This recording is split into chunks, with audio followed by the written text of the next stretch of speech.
YouTube, this is just going to be a kind of a quick little video. I wanted to share with you how I do my water changes. I currently have 9 tanks running. I can do everything I need within these tanks as far as sucking out the uneaten food and detritus, cleaning algae if needed, which my tanks really don't collect a lot of algae because I've reduced my lighting and put them on timers. I have 1 gravel tank. I got rid of gravel and went to sand because it's much easier to maintain sand tanks. And if you have multiple tanks, the easier you can make this, the better. But at any rate,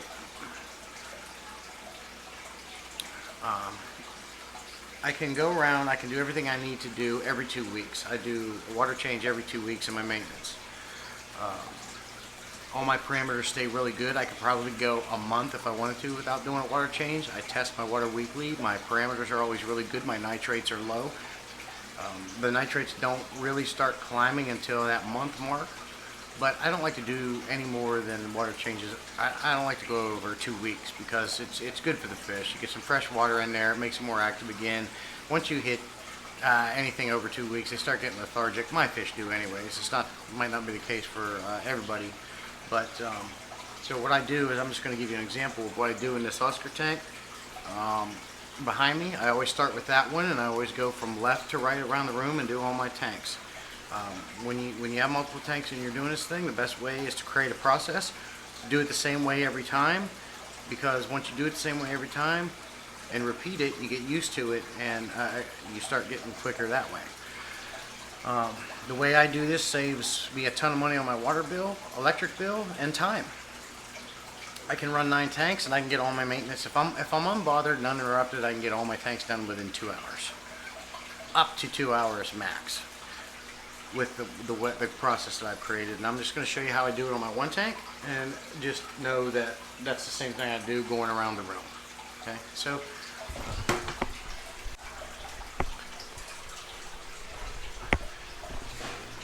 So I start here with the 125 Oscar tank, and then I just go right around the room until I get the last one there. How I do this, before I had all the tanks, I used to just use my Python and go through, and I had gravel then on all my tanks. And the only thing that sucks about gravel is you have to put the tube, you have to hook your tube up to your Python, and you have to go and do the entirety of the tank when you have gravel to get all the uneaten food and detritus up, because all that stuff goes down into the gravel. With sand, everything sits on top. You don't have to. Like this right here. See all this uneaten food and crap? You just use the tube of the Python, or I'm going to show you that I use an old school bucket and hand gravel back. I'll show you why in a little bit. But you just take the tube and you get just above the sand, and it gets all of that stuff up. Once you go through the tanks and you get all that uneaten food and crap up using the tube, it also will pull all this caked algae off the sand out with it as well. I go and I do that with every tank. I just put the tube in, I suck all this crap up. On this tank, obviously, I have to hook the Python tube back up, because you have to get into this gravel and dig down and wait till it all comes clean. It takes longer. This is why sand is faster. This tank usually stays pretty clean. I get a little bit of algae, so I scrape that. That tiger barb tank down there always stays dirty. I guess I need to reduce feeding in that tank because they just don't eat it all. I've got a bristlenose pleco in there and a cory cat, and it's just too much. I got to reduce my feeding there. This tank stays in really good, pretty much pristine condition. Even with a big common pleco in there, and as much as they poop, it stays in pretty good condition. I have hardly any algae in any of my tanks. The worst algae problem I have to deal with right now is this stuff that always cakes up on this sand. But at any rate, what I do is, like I said, I go around with that tube and I get all the tanks done. I go around with that hand gravel back and a bucket, and I do this because, one, I like to save the water for plants. Aquarium water and all this crap right here is really good for plants. I take some and I save them in these bottles right here, and we water plants, and I have seen a major difference in my plant growth doing that process. That is one pro of doing it this old school way. The other pro is I'll show you in a second. So you take this, put the tube in, get everything out, empty the bucket, come in, do the next tank. Save what you want of that water for your plants. Once I'm done and I've gone around and I went to every tank and got all the crap out, emptied my buckets, filled my bottles up for plants, now I just clean the algae when I need to clean whatever algae. So within an hour or less, I have already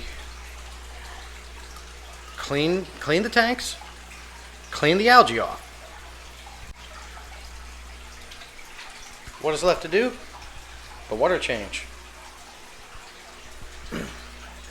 When I do my water change, I no longer use my Python for that. The only thing I use my Python now is to refill the tanks.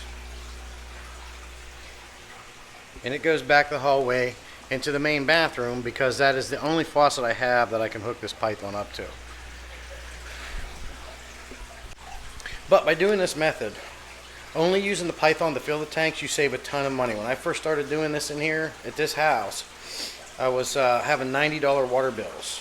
Running 9 tanks, 2 of them are 125 gallons, 2 are 75s and 2 were 55. Now I'm down to 155, but you can imagine with the showers and the laundry, and then you add this tank maintenance on top of it, with the water always having to run to use a Python, my water bills were getting sky high, and I had to sit down and think, what can I do?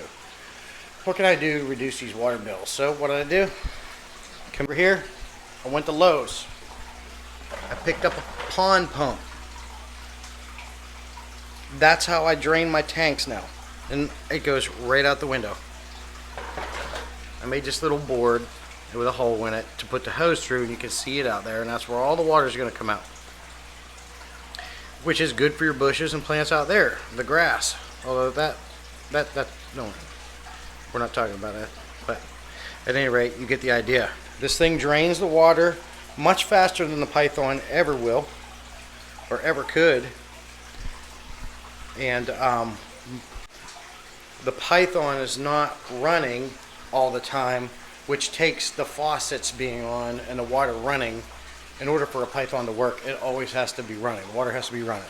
You can try and take your time and shut the water off in between, but when you have multiple tanks, the Python just isn't efficient. It's just not cost efficient, and it's not time efficient. Now, the longest part of my process still is filling the tanks up with the Python. But I start there, and I always go left to right.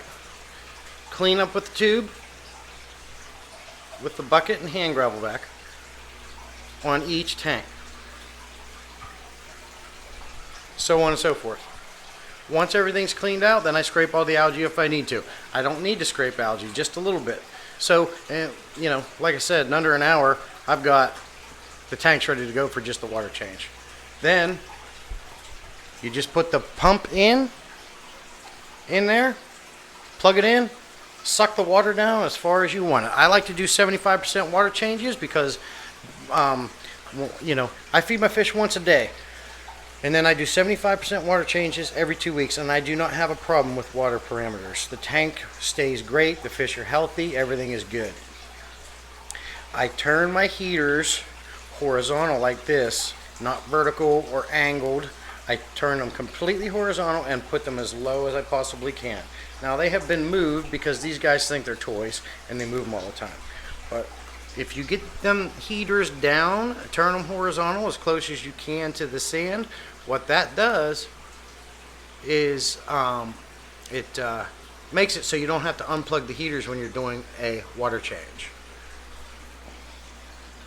Which just, it's just another thing you don't have to deal with.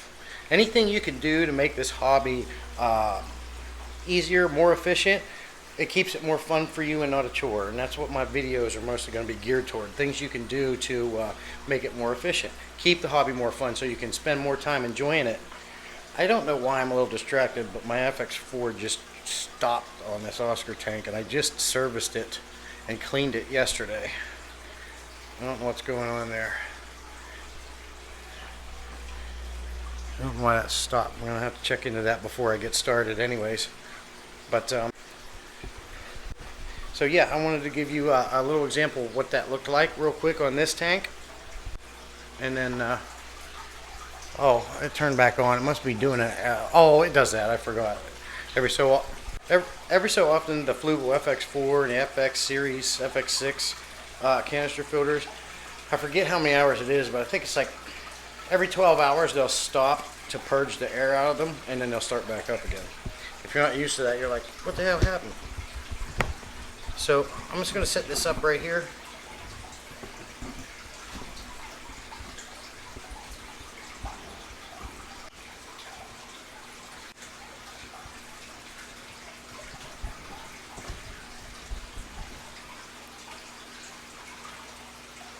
I'm working on getting better equipment. I have a good camera, but I need to get a good mic for it, and then I can have more quality videos. I have a tripod for that thing and everything.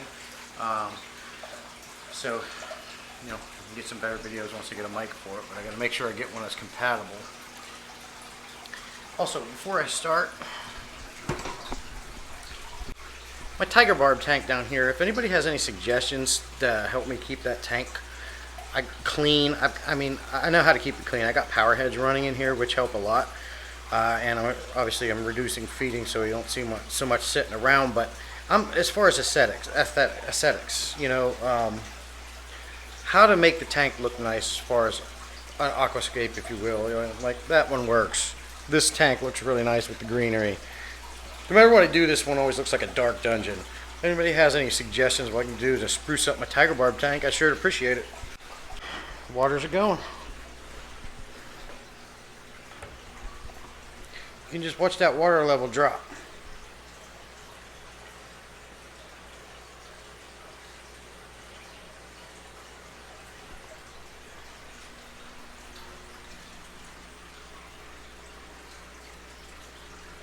Right outside. Like I said, the pump's draining the water, not the python, which reduces your water bills.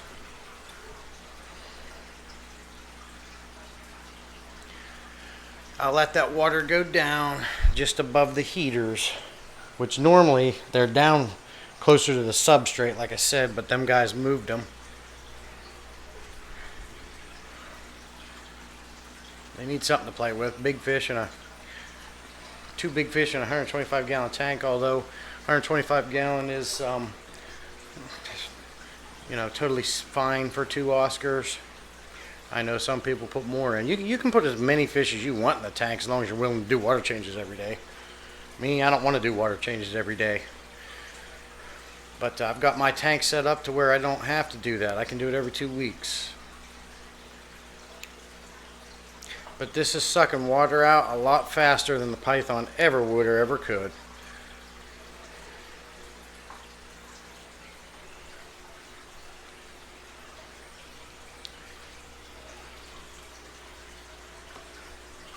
Mr. Milo there is investigating. Once that water level gets down just above those heaters, that's going to be close enough to 75%. The angle of this camera looks weird, but if you get down there eye level, those tanks, those heaters are a little closer to the sand than it looks. Once that water level gets down there, I unplug the heater, I throw my prime in, and then I fill it up with the python. While that is filling up, because that's the longest part, this is where I move to the next tank. I take my hand gravel and bucket and I go around and I suck all this crap out. Same process. Once I get all that stuff out of there, it'll be good to go for water change. So obviously in these little 20-gallon longs, I'm not using my pump. I'll just continue to use this python for that. God, you put that pump in these little tanks and I freaking suck all the cherry shrimp out, and the water would just go down so fast it's ridiculous. It'd just be completely overkill. So I do use the python to do these tanks and not that. But, yep, so like I said, while that one's filling up, I clean this one out. And then while that one's filling up, I come over here and clean that one out. So on and so forth, all the way around the room. And I have time to myself. Just 2 hours. 9 tanks, 2 hours.